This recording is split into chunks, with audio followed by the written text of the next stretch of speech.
this time the Roger should be going to gold, right? The Barat should be going to jungle. They want to try to nail down the Nolan because the Roger versus Nolan, clear speed. Nolan's crazy with that clear speed, man. Yeah, and we have to see what the mid lane is gonna be, what's gonna be put up against the Odette, because quick clear speed with the Nolan, if you combine that with a quick mid wave clear speed and early game power, that could be the key to just shutting down ONIC jungler. So we'll have to see.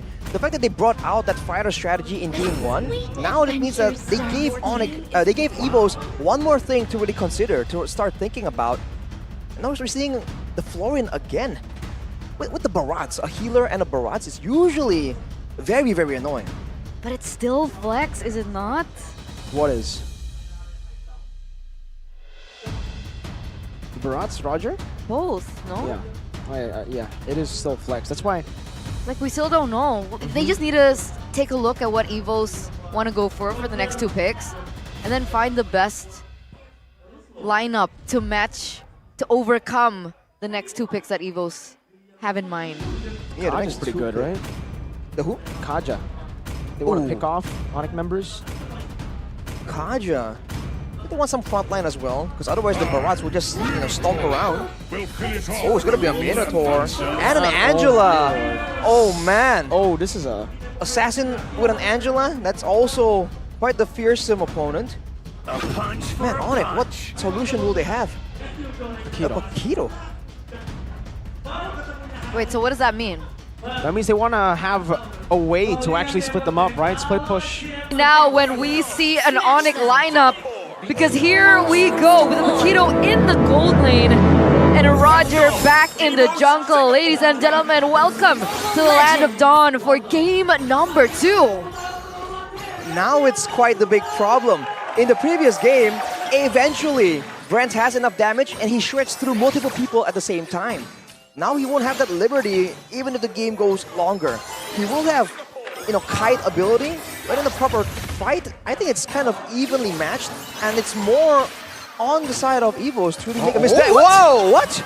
Way too aggressive by Clockun. I think he thought he would be able to sustain a bit more. First blood this time to ONIC. Anavel, though, with the red tree advantage, picks the Lethal Wanderer. Takes it away from Kyrie. Can't underestimate that Odette passive, man. The bounces, especially when there's only 2 of you in the lane like earlier, it's an insane amount of damage. Already a very quick first blood, but we'll see what ONIC can do with it. Again, the side lanes are going to be Fighters and Albert. We haven't seen an Albert Paquito in such a long time. It's a bit of a throwback once again. Yeah.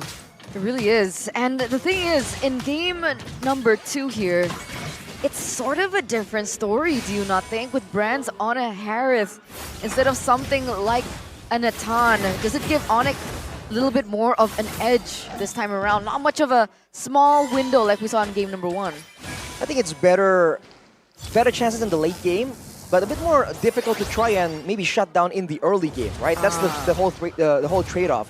What I'm concerned about is Anavel. On that Nolan, who is he supposed to target right here? I think the only realistic target is Keyboy, technically. And if you use all of your spells and all of your damage on the roamer, that's still not the most ideal situation. 3 debut picks for ONIC once more. Again, it's insane. They've been utilizing like the same heroes for the entire 4 weeks, and then suddenly, boom, we get debut picks all around in from the Porcupines. Well, the teams are now going to start collapsing, so it's already a different flavor of a Florian that we saw from Beloyski. ONIC want to go for the contest from the get-go on the first turtle of the game.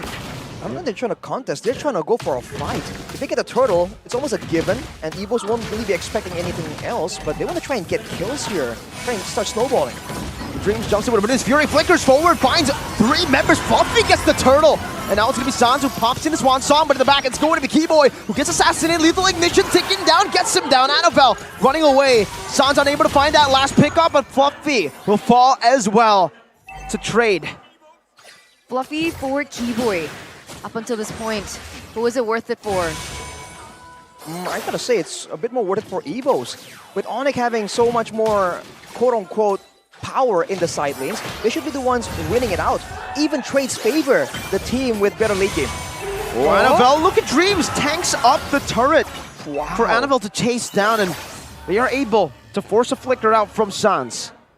We'll have to see. EVO is doing a great job of trying to just find ways to restall the game out once more. The fact that now they have 2 healers means that their damage dealers are gonna be a lot more secure in the late game. Won't be as susceptible to being dogpiled the same way that Bronze was, experiencing in game 1. So maybe now that, along with the fact that he's on a head.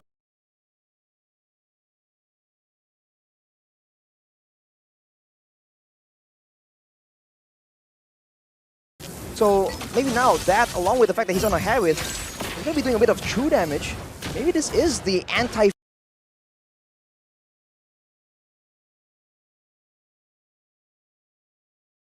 fighter strategy.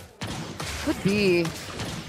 There isn't too much of a stark difference just yet, but what we do understand is Annabelle hasn't really been able to find the pickoffs or the assassinations in the first 4 minutes of the game. He was able to get 1, but other than that, nothing just yet. What's the plan for EVO's Glory with this lineup? I think to scale and try and abuse Annabelle's clear speed. Like Mirko mentioned, it's just really, really fast.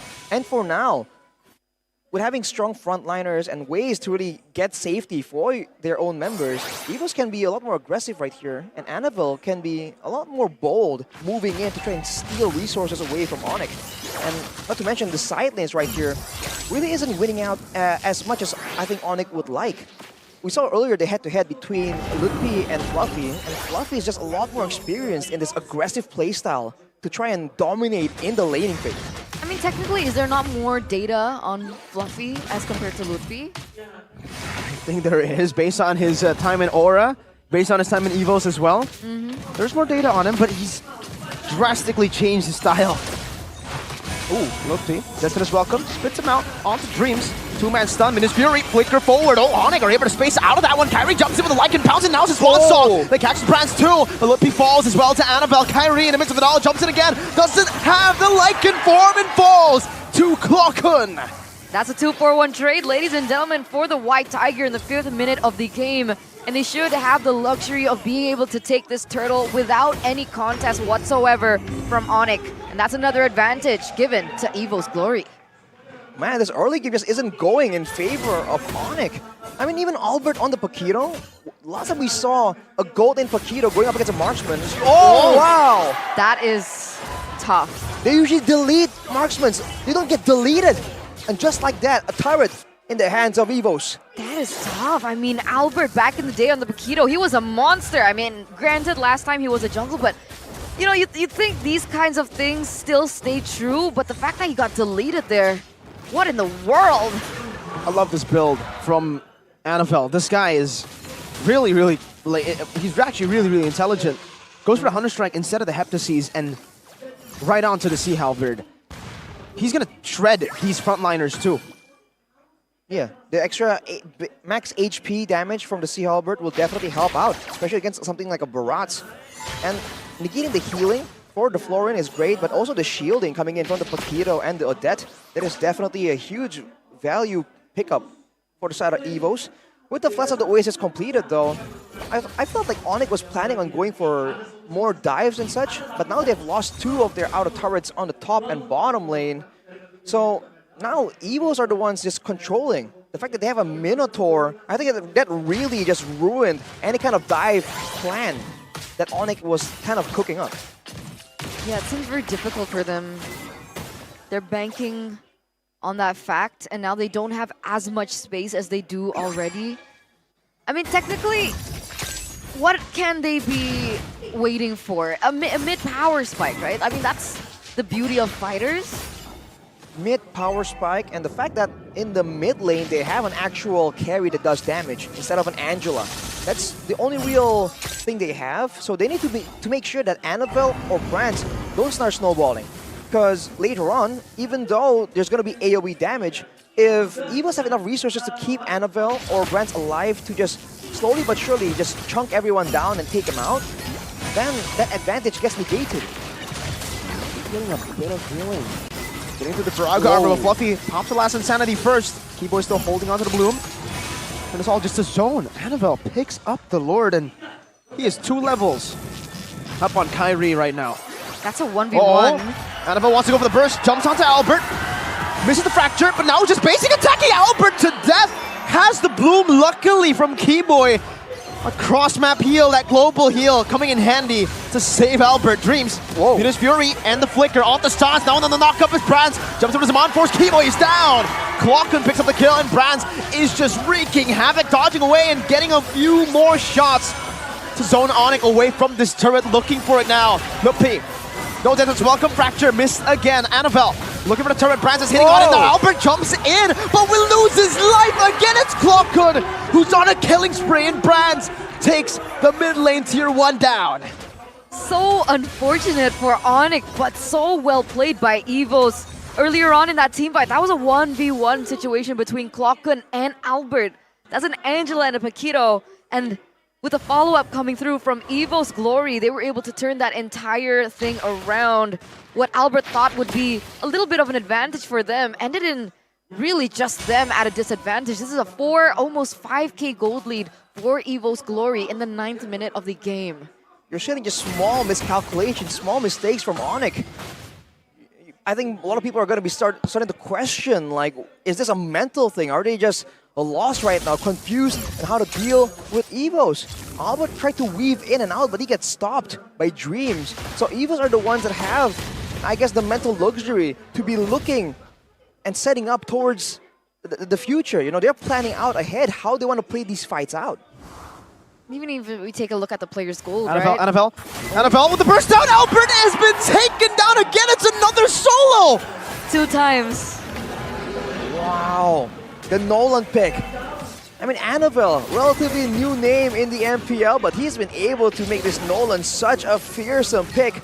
We were wishing for Assassins to show up again. I don't think this is how we were expecting it to go, though. Definitely not, and it's really truly him also and his redemption arc from the last time he was able to pick up an Assassin here. 4-0-2 so far. Definitely what you would call quote-unquote snowballing at this point. And he's, what, a level ahead of Kyrie at this point? Yeah, a whole level ahead on this Nolan. And 4 levels ahead of Albert, so yeah, Albert's not... Brands is 2 levels ahead of Albert too. Brands, the gold lane. Albert just not having a good time at all. He was, every single time, he's trying to really like that aggressive style, you know, that kind of sets him apart from CW, but it's really not working out. EVOS kept countering it, and it seems like he's the one that's kind of baited, manipulated by Brands. And now with him winning in the lane, it's a complete different situation compared to the previous game. He's not waiting for that late game. He is just out for blood here along with Annabelle. And this time Kyrie is a bit more sustainable. Annabelle still gets it though. He used his retribution, that is information for ONIC, but can they even capitalize on that? I don't think so. Annabelle certainly doesn't think so either. Moving all the way to the bottom side right here, not even concerned that ONIC can go for the contest. If they go for the Lord here, EVOS will just immediately just jump on the members and go for a fight instead. So what should they do at this point, right? Because the point of the Paquito is you can go for that far lane push in these neutral objectives, but if he gets caught in a 1v1 with Annabelle, he gets deleted, he gets obliterated, so that far lane prowess that he's supposed to have is currently negated with how far behind he is right now, and you can see him being unable to do that. What do ONIC work with here? In a way, a blessing in disguise is the fact that, well, again, Brands is on a Harriet and not a Nathan, so he'll still have a very healthy amount of damage and sustainability in the late game, but it's more limited. So we'll see. Oh my If god. ONIC can just stall towards the late game, they have a better chance at going for an ultra late game approach again. It's not ideal, but I feel like at this point, it's all they got. Would this work? Sans and Albert 2v1ing Annabelle, would that work? It better work, right? Because if he still somehow gets a 1-for-1, and it'll be beneficial for EVOS because they are certainly winning up top. Lutpi is so low. Keyboy can help him sustain back up, but look at Fluffy! Shutting them down, now brought back to the team. Has the last insanity. Nope. Frog armor down already. Dead to this welcome. Onto Fluffy. Oh. Fluffy loses his life. The Swan Song popped in. Kyrie in the midst of it all. Stream jumps into the back line as well, knocking him up. Albert now with a knockout strike on the Brands, but he has them on force. And the hard guard too. Kyrie shutting them down as Annabelle heals with Sans. Kyrie can't even go for it. The healing from the hard guard is doing too much. 2 for 1. And Sans was going for the big play right there, but he gets his ultimate cancelled out. He went for the flicker for, I guess, a more surprising way to really output some more damage. But man, the lack of a Purify just means that there are just so many ways that EVOS can deal with the Swan Song. And Dream has been saving a lot of his crowd control for specific moments just like that. That's what I meant. EVOS are pre-planning their skill usage, and ONIC just seems to be the one scrambling to try and find something. Which is like the opposite of what we were expecting. Yeah, that's why in those team fights, that was brutal for Sans. He thought that perhaps it was already popped in, but it wasn't, and it got cancelled. A 7K gold lead right now for the White Tigers. Don't forget that Just No Limit is streaming. You guys can catch that for the remaining minutes that this may end up. Not really sure if ONIC can go in for the clear this time around. I mean, they do still have Odette technically. But other than that, no high ground. I guess other than maybe Kyrie on the Roger? I think Sans is the only real quote-unquote high ground that they have here. Not really, right? Exactly. Yeah. He can get the ultimate stop. Oh, engage! So charge, a 3-man Venus Fury. Lutpi dodges away from it just because of Dexter's welcome. Keyboy gets melted down, gets bursted down. Fluffy still chunking them. No, Lutpi's low, and that is again another base turn up top. EVOS are looking for a Swan Song, already cancelled out by the knockup from Dreams. Now another Annabelle on the back, now chased out by Kyrie, but the base is open. Brands with his on force, goes straight forward, goes for the kill instead. Oh, Kyrie desperately trying to save the game, but the Sky Kings get clean swept by EVOS Glory. I started the day with saying anything can happen. Are we on the brink of change?